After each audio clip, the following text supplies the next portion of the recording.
कोल्हापुरात गांजा विक्री प्रकरणी एकास अटक, इतक्या रुपयांचा गांजा जप्त।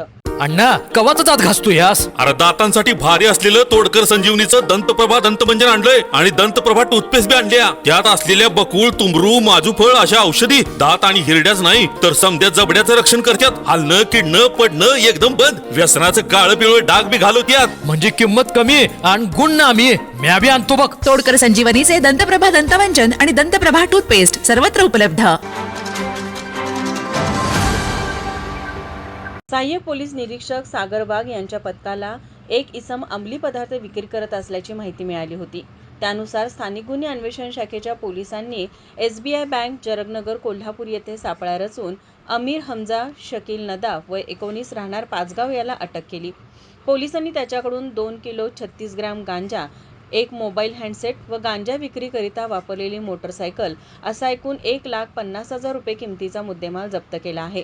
गांजा हा अंमली पदार्थ विक्री करणारा अमीर हमजा शकील नदाफ याच्या विरुद्ध करवीर पोलीस ठाणे NDPS कायद्याअंतर्गत गुन्हा दाखल करण्यात आला आहे। पुढील तपास करवीर पोलीस करत आहेत। माझा महाराष्ट्र न्यूज कोल्हापूर। ताज्या घडामोडी पाहण्यासाठी माझा महाराष्ट्र न्यूजला आजच सबस्क्राईब करा।